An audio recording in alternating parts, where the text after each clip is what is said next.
And Hebrew, some of you probably know.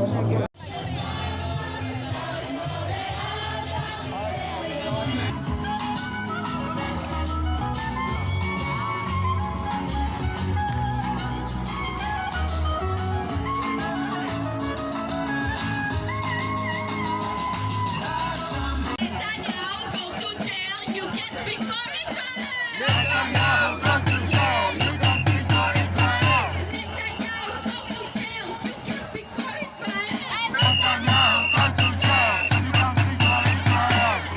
Netanyahu, go to jail, you can't speak for Israel! Netanyahu, go to jail, you don't speak for Israel! Netanyahu, go to jail, ושלום על ישראל! Netanyahu, go to jail, ושלום על ישראל! Netanyahu, go to jail, ושלום על ישראל!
The independent judiciary that those protesters are so keen to protect is the same judiciary that's given approval for illegal settlements, destruction of Palestinian homes and the theft of Palestinian land.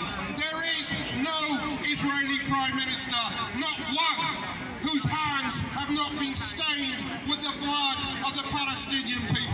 Netanyahu contains those who publicly declare that they're racist, misogynistic and homophobic and publicly call for the destruction of Palestinian villages.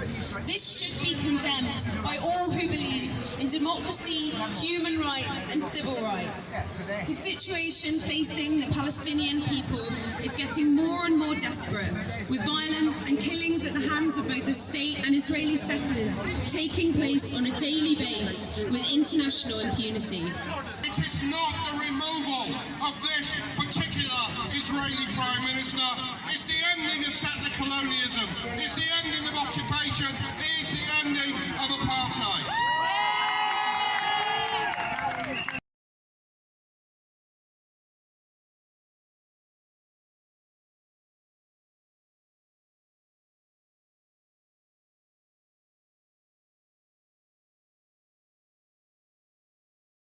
One thing is a lot of my non-Jewish friends, whenever they see a film of a Palestinian demonstration, they always wonder why there are Haredi Jews there.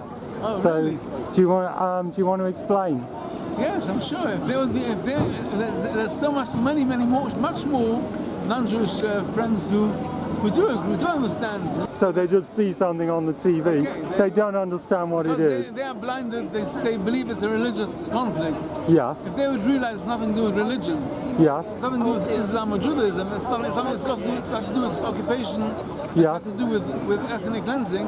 Yeah. Then they would understand that we stand up for rights, as the Torah, the Holy Torah tells us to. Yes. We stand up for our faith. According to Yeah. our faith, we have no place in politics, in Zionism politics. Yes. It's not we pray for 3 times a day. We don't pray for Zionism. We pray for the Almighty's salvation. We don't pray for Zionism. And then we also, our obligation as Jews to behave with humanity and respect everyone. Not to, so it's quite obvious why we're here.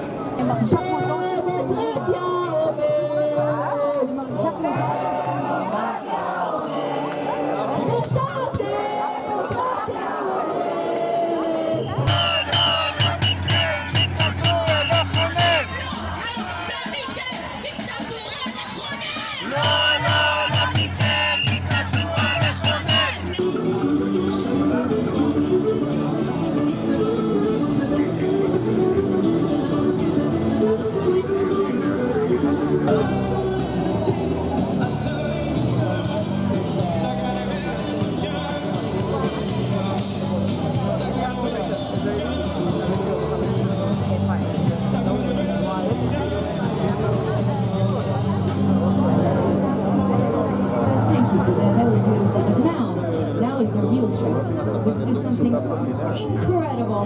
Never has been done before. Each one of you choose the language you want to sing this with.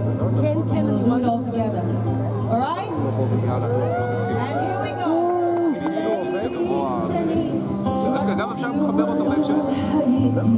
A candle in the dark. Keep lighting your candles. Thank you. Yeah, so we're here in the Savoy, in the residence of Benjamin Netanyahu and his family Yes. for his visit with Rishi Sunak Yes. to let him know what we think about his judicial overhaul in Israel and turning Yes. Israel to a dictatorship, who is in an explicit conflict of interest and legislating personal laws to get out of prison from 3 indictments on the way, putting Israel into existential threat internally and externally by unweaving the fabric of society and basically undermining the judicial court and the legislative parliament, Yes. and abusing and changing the rules of the game of a country that was founded on the idea of democracy, that everybody has a voice and no one has complete power, and that complete power must corrupt, and he is a corrupt politician and all of his friends are corrupt politicians, and we're not afraid of you. And we're here to let you know that anywhere you go, if it's here, if it's Rome, if it's France, we'll be waiting.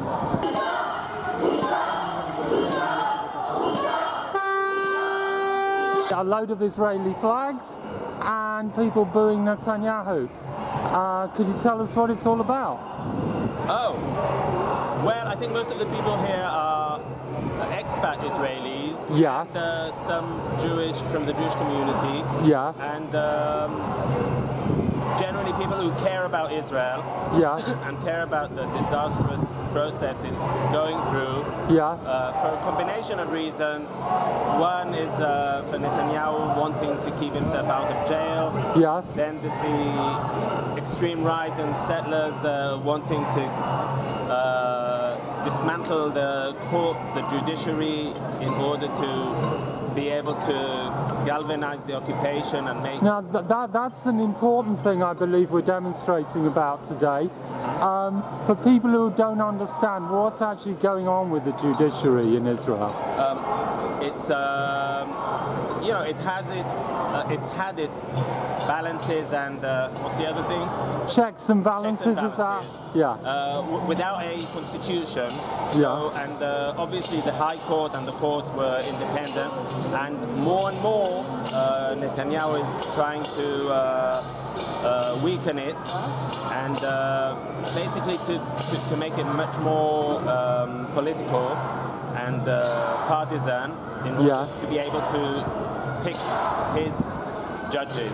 Yes. Primarily for getting him out of jail, but also to enshrine his regime and the right-wing regime forever. Yeah. I noticed there's two things interesting today. One is I've seen a guy with a rainbow flag. The other is I've seen scenes from The Handmaid's Tale. Oh. And what do you think the significance of both of these are today? Demonstrations like these are democratic. Yes. Anyone can come. Yes. So obviously, what's going on in Israel will weaken the court's power to defend minorities and vulnerable sectors of society. And part of those are the LGBTQ, which people in the coalition are already trying to. Yesterday, someone refused, ex-minister refused to donate blood because the form said parent 1 and parent 2 rather than mummy and daddy. So that's just a sign of what they're aiming to do. Yes. And the other one, what was that? Well, two things. One is that one of the speakers was talking about the threat to women's rights, and also that there were scenes from The Handmaid's Tale. Well, The Handmaid's Tale has become enormously popular metaphor in Israel, with thousands of women marching and to symbolize where we're heading with this legislation. And women's rights, like making it legal to have public events with separation between men and women, because a minority of people demand that. Or girls not being able to sing in events because you're not supposed to hear a girl's voice. Yes. You might want to ask this gentleman here about it. I'm sorry? You might want to ask this gentleman about it. Right. So it's a range of rights that are in danger. Yeah. Now, when I've been among sort of the people I interact with on Facebook, there's been a lot of criticism of the demonstrations. Two kinds of criticisms. One is that certain elements have been. There have been things like that Sarah Netanyahu was allegedly stuck for 3 hours at a hairdresser's because she either was or felt threatened by mobs outside. Another one is that they were trying to stop people learning Torah in Bnei Barak. To stop what? To stop people learning Torah in Bnei Barak for a day. God. They were going to prevent that. There has been, the left are always such goody-goodies. So there's been a debate about how right it is to go and demonstrate against a public. But they said they're demonstrating against their leaders who are shamelessly blackmailing the budgets and the legislation to gain things. So I'm not sure what I think about that. As far as I'm concerned, because I know how little most of the ultra-Orthodox know, I think anything that might raise their curiosity can be good. In terms of Sarah Netanyahu, it's bullshit. Obviously, they were surrounding the hairdressers but nothing violent ever came out of this side, this political side. Yes. Murders, endless violence every day in the protests. There's right-wingers attacking. They would not have done anything to her. They made it. They tried to make a thing out of it. She was not in danger ever. And one final question. One issue that is often raised is, well, okay, you may not like the current coalition, but it was the result of a free and fair democratic election. And the courts are unelected, and isn't that disrespecting democracy? The answer should be much longer. But it's enough to look at the legal ways in which democracies in the past, beginning with Germany, but through Poland, Hungary, now manage to do things that are not supposed to happen in a democracy.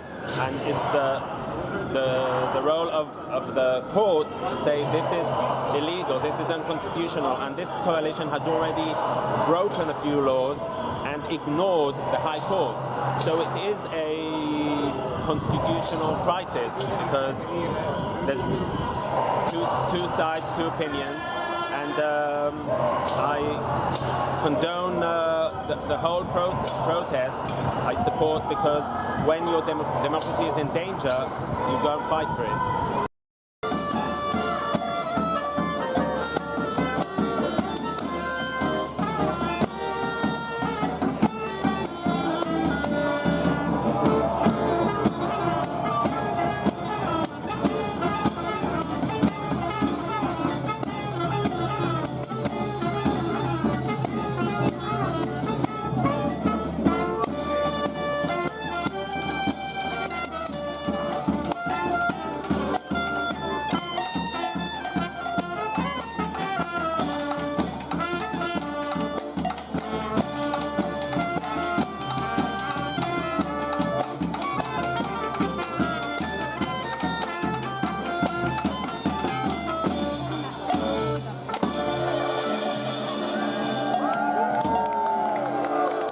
What made you come here today, and what does this demonstration mean to you? It's a wonderful turnout, and I'm here to sort of stress that democracy needs to be returned to Israel. Yes. And in your words, how do you feel that democracy is being compromised by the Netanyahu government? Basically, he's trying to make it almost a dictatorship. He's taking away the checks and balances by moving away from the Supreme Court being allowed to legislate on the Knesset. Now, I noticed you're wearing a kippah today. Absolutely, it's coming up to Shabbat, and I'm here for Shabbat service. Okay. And I'm then going back to my shul for a couple of Shabbat services. Sure. Anyway, thank you very much, and Shabbat Shalom.